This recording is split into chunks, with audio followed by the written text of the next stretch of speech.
கர்த்தருக்கே கனமும் மகிமையும் உண்டதாக. அந்த ஓய்வு நாளின் ஆரம்ப பொழுதிலும் தெய்வ சமூகத்திலே வந்திருக்கிற ஒவ்வொருவரையும் கர்த்தராகிய இயேசு கிறிஸ்து நாமத்தினாலே உங்களை வாழ்த்தி வரவேற்றுக் கொள்கிறேன். தேவன் தாமே வந்த ஒவ்வொரு குடும்பங்களையும் இன்னும் அதிகமாய் கர்த்தர் இயேசு கிறிஸ்து ஆசீர்வதிப்பாராக. ஆமென். ஜெபம் பண்ணுவோம். கிருபையுள்ள கர்த்தாவே, இரக்கமுள்ள ஆண்டவரே, எங்களோடு கூட இருப்பதற்காக இன்றைய அந்த ஓய்வு நாளிலே ஆரம்ப பொழுதிலும் நம்முடைய சமூகத்திலே வந்திருக்கிறோம். ஆண்டவர் தான் எங்களை இன்னும் அதிகமாக பிள்ளைப்படுத்தி அவருடைய பெரியான கிருபை எங்களோடு கூட அந்த ஒவ்வொரு பிள்ளைகளோடு கூட இருக்க வேண்டும். இயேசுவின் பெயரால் நல்ல பிதாவே.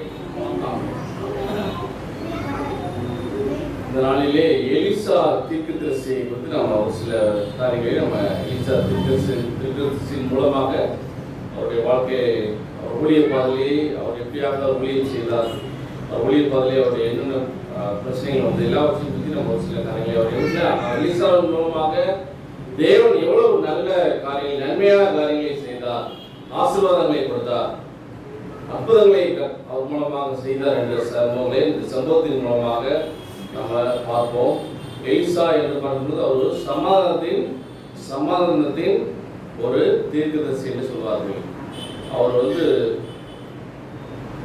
அவர் இன்னொரு ரட்சிப்பு என்று கூட அவருடைய பேருக்கு அர்த்தமாகிறது, காணப்படுகிறது. சில நேரங்களில் அவர் கடுமையானவர் கூட ஒரு சம்பவத்தின் மூலமாக தெரிந்தாலும் அவர் மென்மையான மனிதர், அவர் மென்மையான ஒரு தீர்க்கதரிசி.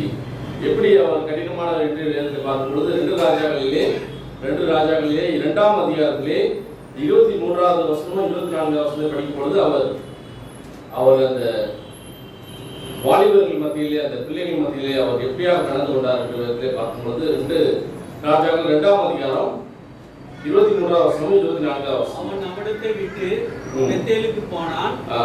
அவன் வழி நடந்து போகையில் பிள்ளைகள் பட்டணத்திலிருந்து வந்து அவனை பார்த்து மொட்டை தலையா ஏறிப்போ என்று சொல்லி நிந்தித்தார்கள். அப்போது அவன் திரும்பி அவர்களை பார்த்து கர்த்தரை நாமத்தினாலே அவர்களை சபித்தான்.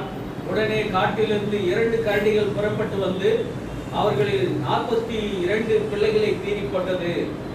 பார்த்தீங்களா, இந்த சம்பவத்திலே பார்க்கும்பொழுது அவர் சென்று வரும்பொழுது என்ன நடக்கிறது, பெத்தேலுக்கு போனார். அப்பொழுது என்ன செய்து வழியில் நடந்து போகையில் பிள்ளைகள் பட்டணத்திலே வந்து அவர்கள் என்ன செய்கிறார்கள், மொட்டை தலையா ஏறிப்போ என்று அவர்களை நிந்திப்பதாக, கேலி செய்வதாக இந்த சம்பவத்திலே பார்க்க முடிகிறது.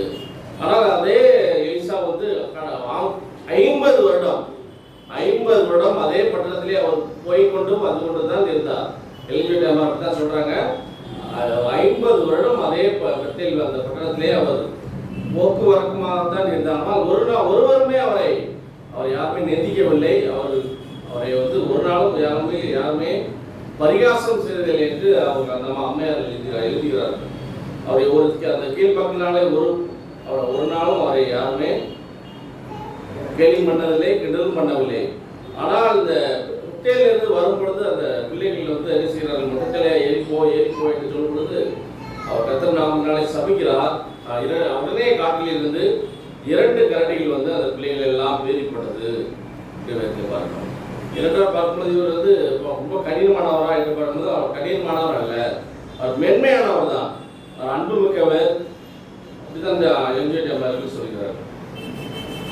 அவர் அந்த சம்பவத்திலே பார்க்கும்போது அவர் கடுமையானவர் இல்லை, அவர் ஒரு தேசிய அளவிலான சாவுக்கு எதிரான ஒரு ஆபத்தின் நேரத்திலும் உபதேசம் செய்கிறதும் ரசிக்கிறதுமான அவருடைய ஊழியத்தில் தான் தோற்கடிக்கப்பட்டிருந்த பெத்தேல் வாசலில் உள்ளேயும் வெளியேயும் அவன் 50 வருடங்களாக சென்றிருந்தால் ஒருவனும் அவனை கேலி செய்ய முடியவில்லை.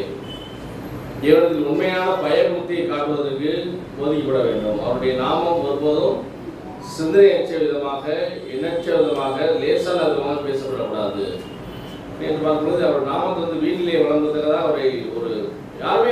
யாருமே கேள்வி பண்ணதில்லை. ஆனால் இந்த வாலிபர்கள் அந்த 50 வருடத்திலே இந்த வாலிபர்கள் கேள்வி பண்ணதுனாலே அவர் அந்த சமூகத்திலே கடினமானவர்கள் நடந்து கொண்டது போல தெரியல. ஆனால் அவர் மென்மையானவர் தான் என்று வேதத்திலே பார்க்க முடிகிறது. அதே சமூகத்திலே பார்க்கும்பொழுது அவர் அன்பானவரும் நடந்து கொண்டிருக்கிறார்.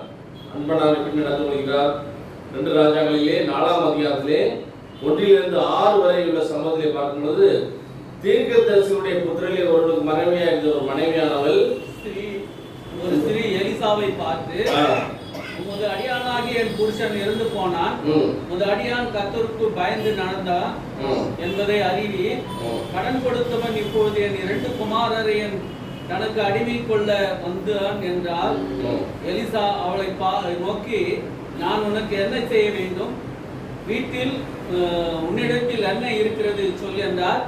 அதற்கு அவள், ஒரு குடம் எண்ணெய் அல்லாமல் உமது அடியாளுடைய வீட்டில் வேறொன்றும் இல்லை என்றால். அப்பொழுது அவன், நீ போய் உன்னுடைய அயல் வீட்டுக்காரர் எல்லாரிடத்திலும் அநேக வெறும் பாத்திரங்களை கேட்டு வாங்கி உள்ளே போய் உன் பிள்ளைகளோடு உள்ளே நின்று கதவை பூட்டி அந்த பாத்திரத்தில் எல்லாவற்றிலும் பார்த்து நிறந்ததை ஒரு பக்கத்தில் வைத்தான். பார்த்தீங்கன்னா இந்த பெண்மணி அவர் கணவர் வந்து என்ன செய்கிறார்? அவர் கடன் வாங்கிவிட்டு மறுத்துவிட்டார். பிள்ளைகள் அவருடைய மனைவி, அவருடைய பிள்ளைகள் எல்லாம் கடன்காரர்கள் வந்து அடிமையாகி போகிறார்கள். அந்த காலங்களில் பார்க்கும்போது கடன் கொடுத்தவர்கள் கடன் கொடுக்க முடியவிட்டால் என்ன செய்வார்கள்? அந்த பிள்ளைகளை அடிமையாக வேலைக்காரர்களாக எடுத்து கொண்டு போய்விடுவார்கள். அதே சம்பவம் தான் இந்த தீர்க்கதரிசியுடைய வாழ்க்கையிலே, இந்த குடும்பத்திலே இந்த அம்மாவுக்கு நடக்கிறது. அப்போ வந்து அந்த பெண்மணியானவள் எலிசாவை பார்த்து, இந்த மாதிரி கணவர் இறந்து விட்டால், கடன்காரர்கள் என்னை சூழ்ந்து கொண்டு விட்டார்கள், எங்களால் கடனை கட்ட முடியவில்லை. உடனே எலிசா என்ன செய்கிறார்? உன்னிடத்தில் என்னதான் இருக்குது? உன்னுடைய வாழ்க்கையில் உன் கையில் என்னதான் இருக்குது? உன் வீட்டில் என்ன இருக்குது? ஒரே ஒரு குடம் என்னதான் இருக்குதுன்றார். என்ன ஆயில் தான் இருக்குதுன்றார். அப்படியா, சரி, நீ ஒன்று பண்ணு. உங்க வீட்டு பக்கத்துல, வீடு அக்கம் பக்கத்துல, அயலகத்துல சென்று வெறும் பாத்திரங்கள் காலியான பாத்திரம் இருக்கு இல்லையா, காலி பாத்திரங்களை எல்லாம் கொண்டு வா, வாங்கி கொண்டு வா என்று அவருடைய பிள்ளைகளை எலிசா தீர்க்கதரிசி அனுப்புகிறார். அதே மாதிரி அந்த பிள்ளைகளும் சென்று பக்கத்து வீட்டில் போயிட்டு பாத்திரங்கள் எல்லாம் வாங்கி கொண்டு வந்தார்கள். அதுக்கு முன்பாக அந்த வீட்டை கதவை மூடிக்கொண்டு அவர் என்ன செய்கிறார்? அந்த எண்ணெயை அந்த பாத்திரத்திலெல்லாம் என்ன செய்கிறார்? அவர் ஊற்றி கொண்டே இருக்கிறார். ஊத்த என்ன செய்கிறது? அந்த எண்ணெய் வந்து கொண்டே இருந்தது. அந்த பாத்திரம் அந்த கடைசியாக கேட்கிறார், எலிசா தீர்க்கதரிசி, வேற ஏதாவது பாத்திரம் இருக்குதா என்று கேட்கும் பொழுது ஒரு இடத்துல வேறு பாத்திரம் இல்லை. பாத்திரம் இல்லைன்னா நின்று போயிடுச்சு. பார்த்தீங்கன்னா இந்த சம்பவத்தில் 2 காரியங்களையும் பார்த்துக் கொள்ளலாம். எலிசா தீர்க்கதரிசியிலே அந்த அம்மா போனார்கள். உடனே ஆண்டவர் அந்த எலிசா தீர்க்கதரிசி மூலமாக ஒரு அற்புதத்தை செய்தார். அதே மாதிரி இந்த அவருடைய பிள்ளைகளும் பக்கத்து வீட்டில் போயிட்டு அந்த பாத்திரங்களை கேட்கும் பொழுது அவர்கள் மறுப்பு சொல்லவில்லை. பார்த்தீங்களா, கேட்ட உடனே சில நேரங்களில் பொருள் கிடைக்குமா என்று யாருமே கேட்டவுடனே கொடுக்க மாட்டார்கள். ஆனால் இவர்கள் எவ்வளோ ஒரு நல்ல ஆண்டோடைய பிள்ளைகளாக இருந்தால், இவர் கேட்ட உடனே அவர்கள் மறுப்பு சொல்லாமல் எல்லோரும் அந்த பாத்திரத்தை கொடுத்தார்கள். இப்போ அந்த பெண்மணியிடம் நற்குணங்கள் இருந்திருக்கலாம், கண்டிப்பாக இருந்திருக்கலாம், ஆவியின் கனிகள் இருந்திருக்கலாம். உடனே அந்த பாத்திரத்தை கொடுக்கிறார்கள். அந்த பாத்திரத்தின் மூலமாக எண்ணெயை ஊற்றின பிறகு எல்லா எண்ணெயையும் அவர்கள் விட்டு கடனை எல்லாம் அடைக்கிறார்கள். ஆண்டவர் சமூகத்தில் இந்த சம்பவத்திலிருந்து நம்ம தெரிந்து கொள்ளப்பட வேண்டிய பாடம் என்னவென்றால், நம்மிடம் என்ன இருக்கிறதோ அதை வைத்து தான் ஆண்டவர் என்ன செய்வார்? ஆசீர்வதிப்பார். நம்மிடம் கொஞ்சம் இருக்கணும். உள்ளவன் அவனுக்கு ஒடுக்கப்படும், இல்லாத இடத்துலேருந்து உள்ளதே எடுக்கப்படும். இப்போ என்ன இருக்குன்னா, நம்ம இருக்கிற கொஞ்ச காரியம் இருந்தாலும் அதை பயன்படுத்த வேண்டும். எப்படி அந்த 5 தாளந்தை வைத்திருந்த மனிதன் அந்த வேலை செய்து கூட 5ஆக பெருக்கினார். அதே போல 2 தாளந்து உள்ளவனும் அந்த 2 தாளந்தை கொண்டு 2ஆக பெருக்கினார். ஆனால் 1 தாளந்தை கொடுத்த மனிதன் சோம்பேறித்தனமாக அதை மண்ணிலே போட்டு புதைத்து போட்டான். இப்போ வேலைக்காரர் அந்த எஜமான் பண்ணும்போது அவங்க அவ்வளோ சோம்பேறித்தனமாக இருந்தார். ஆண்டவர் பார்க்குறார், உங்கள்கிட்ட என்ன இருக்குதோ அதை கொண்டு தான் ஆண்டவர்களை ஆசீர்வதிக்க முடியும். இல்லாததை கொடுத்து நீங்கள் கவலைப்பட வேண்டாம். நம்ம இருக்கிறதை வைத்து நம்ம இருக்கிறதே மகிழ்ச்சியாக வாழ்வதற்கு கற்றுக்கொள்ள வேண்டும். அந்த பெண்மணியானவள் அதை இருக்கிறதை கொண்டு, அந்த எண்ணெயை கொண்டு அந்த கடனை அடைத்தாள் என்று இருக்கிற ஒவ்வொரு காரியத்தையும் பயன்படுத்த வேண்டும். அதே எலிசா தீர்க்கதரிசி 2 ராஜாக்கள் 4ஆம் அதிகாரம் 42 44 வசனங்களை பார்க்கும்போது அங்கே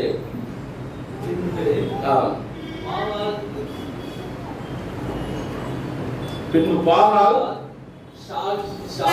ஷாவிலிருந்து ஒரு மனுஷன் தேவனுடைய மனுஷனுக்கு முதல் பலனான வார்கோதுமையின் 20 அப்பங்களையும் தால் கதிர்களையும் கொண்டு வந்தான். அப்பொழுது அவன் ஜனங்களுக்கு சாப்பிட கொடுத்தான். கொடு என்றான். அதற்கு அவனுடைய பணிவிடைக்காரன் இதை நான் 100 பேருக்கு முன்வைத்து கொடுப்பது எப்படி என்றான். அதற்கு அவன், அதை ஜனங்களுக்கு சாப்பிட கொடு, சாப்பிட்ட பிற்பாடு இன்னும் மீதி உண்டாகும் என்று கர்த்தர் சொல்கிறார் என்றார். அப்பொழுது அவர்கள் முன்பாக அதை வைத்தான்.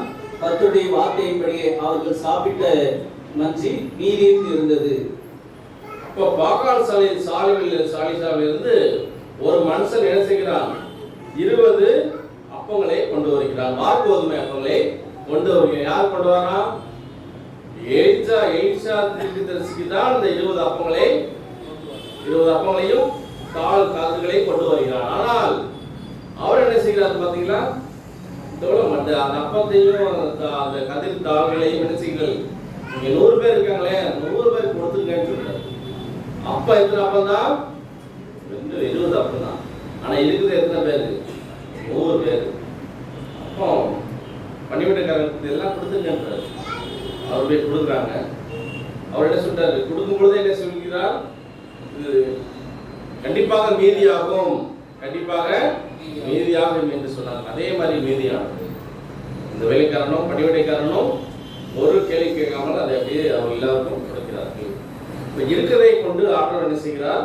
இந்த சம்பவத்திலே எலிசா தீர்க்கதரிசியும் அவர் எல்லாத்தையும் அவர் கொடுத்த அந்த 20 அப்பத்தையும் அவரே எடுத்துக்கொண்டு போகவில்லை. மற்றவர்கள் கொடுக்க ஆரம்பிக்கிறார்.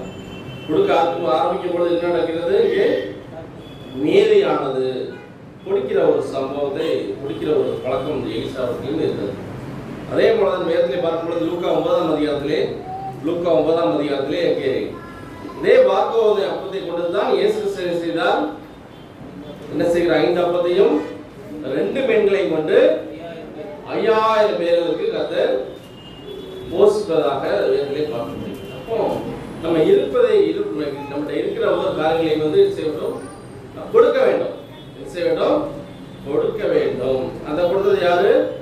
ஒரு சிறு பையன் தான் என்ன செய்கிறான்? அந்த அப்பத்தை கொடுப்பதாக அந்த சமூகத்திலே பார்க்க முடியும். மற்ற இருக்கிற காரியங்களை என்ன செய்ய வேண்டும்? கொடுக்க பழகிக்கொள்ள வேண்டும். நம்மகிட்டே கொஞ்சம் தானே இருக்கிறது, நாம் ஏன் கொடுக்க வேண்டும் என்றால் அந்த மனப்பான்மை நம்மிடம் இருக்கக்கூடாது. நம்ம இருக்கிறதை கொடுக்கும் பொழுது ஆனால் அதை மற்றவர்களுக்கும் பயன்பட முடியும். இத்தனை மணி அந்த சம்பவத்திலே பார்க்கும்பொழுது 9ஆம் அதிகாரத்திலே 5000 புருஷர்கள் மாத்திரமல்ல, மீதியானது இத்தனை துணிகளை எடுக்கிறார்கள். அவர்கள் 12 கூடைகளாக எடுப்பதாக இந்த சம்பவத்திலே பார்க்க முடிகிறது. அப்போ அந்த சம்பவத்தை படிக்க 11ஆம் வசனம். அவர் அவர்களை நோக்கி அவர்களுக்கு போஜனம் கொடுங்கள் என்றார். அதற்கு அவர்கள், எங்களிடத்தில் 5 அப்பங்களும் 2 மீன்களும் மாத்திரம் உண்டு. இந்த ஜனங்கள் எல்லாருக்கும் போஜனம் கொடுக்க வேண்டியதானால் நாங்கள் போய் வாங்கி கொண்டு வர வேண்டுமே என்றார்கள். ஏறக்குறைய 5000 புருஷர்கள் இருந்தார்கள். அவர்களை பந்திக்கு 50 பேராக உட்காரும்படி சொல்லுங்கள் என்று தம்முடைய சீஷர்களுக்கு சொன்னார். அவர்கள் அந்தபடியே எல்லாரையும் உட்காரும்படி செய்தார்கள். அப்பொழுது அவர் அந்த 5 அப்பங்களையும் அது 2 மீன்களையும் எடுத்து வானத்தை அண்ணாந்து பார்த்து அவைகளை ஆசீர்வதித்து ஜனங்களுக்கு முன் வைக்கும்படி சீஷர்களுக்கு கொடுத்தார். எல்லாரும் சாப்பிட்டு திருப்தி அடைந்தார்கள். மீதியான திருப்திகள் 12 கூடை நிறையாக எடுக்கப்பட்டது. பார்த்தீங்களா? இப்போ அந்த 5 அப்பமும் 2 மீன்கள் மாத்திரமே அங்கே இருக்கிறது. 5 அப்பமும் 5 வார்கோதுமை அப்பங்களும் 2 மீன்கள் மாத்திரமே அங்கே இருக்கிறது. ஆனால் இருப்பதோ 5000 புருஷர்கள், அவருடைய மனைவிகள், அவருடைய பிள்ளைகள் கூட இருக்கலாம். அவர்கள் எல்லோரையும் வரிசையாக என்ன செய்கிறார்? அந்த ஒழுங்கை அங்கே கற்றுக் கொடுக்கிறார். ஆண்டவர் கர்த்தர் இயேசு கிறிஸ்து ஒரு ஒழுங்கை அங்கே கற்றுக் கொடுக்கிறார். பசி என்று பார்க்கும்போது அவங்க எல்லாரும் பசியா இருந்திருப்பார்கள். அந்த வரிசையா உட்கார வைக்கவில்லைன்னா என்ன நடக்கும்? ஒருத்தர் கையை உள்ள விடுவாங்க, போட்டி வரும். அப்படி போட்டு அது ரொம்ப ஸ்பீட், அது சர்வ் பண்றவங்களுக்கும் முடியாது. ஆண்டவர் சொல்றாரு, வரிசை என்பதை உட்கார வையுங்கள் அப்படி சொல்லிவிட்டு அவர் உட்கார வைத்து அதை வானத்தை அந்த 5 அப்பத்தையும் 2 மீன்களையும் எடுத்து வானத்தை நோக்கி பிதாவை நோக்கி ஜெபம் பண்ணி அதை பிட்டு சிறுகளுக்கு கொடுத்தார். மீதியான அப்பொழுது அந்த ஒழுங்கு கிரகமான செய்வதனாலே மீதியான துணிக்கைகளை 12 கோடி நிறைய அவர்கள் எடுக்கிறார்கள். இயேசுடைய வார்த்தையை அந்த சீடர்களும் கேட்டு அவர் உட்கார வைக்கிறார்கள். யாரும் கேள்வி கேட்கவில்லை. ஏன் உட்கார வைக்கிறீர்கள் கேட்கவில்லை. 5 அப்பம் 2 பேரை வருஷம் உட்கார வச்சு எப்படி சாப்பிட முடியும் என்று யாரும் கேட்டார்கள். யாரும் கேட்கவில்லை. ஆண்டவர் நாளில் ஒரு சொல்ல வேண்டிய ஒரு காரியம் உண்டு. ஆண்டு சில நிலையில் ஒரு சில காரியங்களை கொண்டு செய்ய சொல்கிறாரா உடனே செய்துவிடுங்கள். ஏன் எதற்கு கேள்வியே ஆண்டவர்களே கேட்கக்கூடாது. அவர் செய்வதற்கு எல்லாருக்கும் ஒரு காரணம் இருக்கும். காரணம் இல்லாமல் ஒன்றுமே அவர் செய்ய மாட்டார். செஞ்ச உடனே அவர் செய்து விட வேண்டும். ஆகவே நம்ம அதை செய்யும்போது கண்டிப்பாக நம்முடைய வாழ்க்கையிலே ஆண்டவர் நன்மைகளை நீதியான துணிக்கைகளை எடுப்பார்கள். நம்முடைய இருக்கிறதுல இருந்து ஆண்டவர் என்ன செய்வார்? நம்முடைய வாழ்க்கையிலே ஆசீர்வாதங்களை பெருக செய்வார். இருக்கிறதை கொண்டு ஆண்டவர் இருக்கிறதுல இருந்து ஆண்டவர் புது நன்மைகளை செய்து ஆண்டவருடைய செய்வார். நமக்கு நன்மைகளை கொடுப்பார்.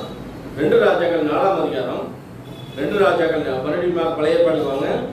அங்கே எலிசா திருடைய வாழ்க்கையிலே 2 ராஜாக்கள் 4ஆம் அதிகாரம் 38 41 வரை சம்பவத்தை பார்க்கணும். 38 41 வரை. தேசத்திலே அவனுக்கு முன்பாக உட்கார்ந்திருந்தவர்கள் அவன் தன் வேலைக்காரனை நோக்கி நீ பெரிய பானையை அடுப்பிலை வைத்து தீர்க்கதரிசிகளின் புத்திரருக்கு கூழ்காட்சி என்றார். ஒருவன் கீரைகளை பறிக்க வெளியிலே போய் ஒரு பேய்கொமட்டி கொடியை கண்டு அதன் காய்களை அடிநறைய அறுத்து வந்து அவைகளை அரைந்து கூழ் பானையிலே போட்டான். அது என்னவென்று அவளுக்கு தெரியாது இருந்தது. சாப்பிட அதை ஜனங்களுக்கு வார்த்தார்கள். அவர்கள் அந்த கூழில் எடுத்து சாப்பிடுகிற போது அதை சாப்பிடக்கூடாமல் தேவனுடைய மனுஷனை பானையில் சாவு இருக்கிறது என்று சத்தமிட்டார்கள். அப்பொழுது அவன் மாவை கொண்டு வர சொல்லி அந்த பானையிலே போட்டு ஜனங்கள் சாப்பிடும்படி அவளுக்கு வார் என்றார். அப்புறம் பானையிலே தோஷம் இல்லாமல் போயிற்று. இப்போ கூழ் காய்ச்சுறாங்க. இந்த வாழ்க்கையெல்லாம் கூழ் குடிச்சுருங்க. எலிசா என்ன செய்யறாரு? அங்கே பஞ்சம் வந்தது. எலியாவுடைய காலத்திலும் பஞ்சம் வந்தது. எலிசா காலத்திலே பஞ்சம் என்ன நடந்தது? ஒரு விதவை கொண்டு கர்த்தரை போஷித்து பஞ்சத்தை ஏற்பட்டவன் அந்த பாட்டு கூட படிக்கிறாங்க இல்லையா? ஒரு பாட்டு, எனக்காக யாவற்றையும் செய்பவரே எனக்கு நீ பயமில்லை உலகினிலே, எனக்காக யாவற்றையும் செய்ததினால் நான் ரட்சிப்பின் பாத்திரம் ஏந்தி தொழுதிடுவேன். நான் ரட்சிப்பின் பாத்திரம் ஏந்தி தொழுதிடுவேன். அவருக்கு அப்பம் கொடுத்தார், பஞ்சமின்றி ஆசீர்வதித்தார். பஞ்சத்தில் எலியாவுக்கு அப்பம் கொடுத்தார், பஞ்சமின்றி எலியாவை ஆசீர்வதித்தார். பஞ்சம் தீரும் மட்டும் வந்த விதவை விட்டு அந்த பானையில் எண்ணெயும் மாவும் குறையவில்லை. அந்த பானையில் எண்ணெயும் மாவும் குறையவில்லை. பானையில் எண்ணெய் மாவும் குறையவில்லை என்று எலியா காலத்திலே பஞ்சம் வரும்பொழுது நடக்கிறது. பஞ்சம் பஞ்சாங்கன்னா சாப்பாடு ரொம்ப கஷ்டமா இருக்கு. பஞ்சம் என்று வரும்போது பஞ்சம் என்பது பஞ்சம் விளைப்பதற்காக சில நேரங்கள் மனிதர்கள் நாடு செல்கிறார்கள். தேசம் விட்டு தேசம், ஊர் விட்டு ஊர் செல்கிறார்கள். அதே மாதிரி தான் எலிசா கில்காலுக்கு திரும்பி போயிருக்கையில் தேசத்திலே கில்காலில் என்ன வந்துருச்சு? பஞ்சம் வந்து விட்டது. பஞ்சம் வந்ததுனால் என்னது? அவர் எல்லோரும் சாப்பாடு கஷ்டப்படுகிறார். அவர் தன் வேலைக்காரன் நோக்கி ஒரு பெரிய பானையை அடுப்பிலே வைத்து தீர்க்கதரிசியின் புத்திரருக்கு கூழ் காய்ச்சி சொல்றாரு. கூழை காய்ச்சி என்ன செய்யலாம்? கூழை எல்லாம் குடிக்கலாம்னு சொல்லிட்டு அவங்க கூழை காய்ச்சி கொண்டு இருக்கும் பொழுது அவங்க எதற்கு போட்டாங்க? கொம்மட்டிக்காயை போட்டு அதை அதன் காய்களை மடி நிறைய அறுத்து அவைகளை கூழ்பானையிலே போட்டாங்க. எல்லாம் போட்டாங்க. இப்போ என்ன ஆகுது? எல்லாம் கூழ் குடிக்கும் போது ஒருத்தர் என்ன சொல்றாரு? சாவு இருக்குது அப்படின்னு சொல்றாரு. அதை பற்றி கொல்லப்பட வேண்டாம். என்னென்ன படுவான்னு சொல்லி அவர் என்ன செய்கிறாரு, அதை அந்த கூழை என்ன செய்கிறார் அவர் ஜனங்கள் சாப்பிடும்படி கொண்டு போய் கொடுங்கிறார். பானையிலே போட்டு மாவை கொண்டு வர சொல்லி அதை பானையிலே போட்டு ஜனங்கள் சாப்பிடும்படி அவருக்கு என்றார். அவர் பானையிலே தோஷம் இல்லாமல் போயிடுச்சு. ஆண்டவர் நம்மளோட வாழ்க்கையில தான் சொல்றாரு. ஆண்டவரத்தில் வரும்போது எது குறைவாக இருந்தாலும் சரி, இந்த சம்பவத்துலேயும் அதே தான் நடக்குது. எல்லாம் பயந்து கொண்டு இருக்கிறார்கள். ஆனால் ஒரு நாளையில ஒன்றும் நடக்கவில்லை. ஆண்டோட சமூகத்தில் வருகிற ஒரு பிள்ளைகளையும் அவர் கைவிட மாட்டார். ஈஸ்வருடைய எலிசா தீர்க்கதரிசி எலியாவுடைய தீர்க்கதரிசி போல அவருடைய சாவலை புரிந்து கொண்டு தான் வந்தார் இல்லையா? இந்த வசனம் படிங்க, 2ஆம் அதிகாரம் 13ஆம் வசனம்.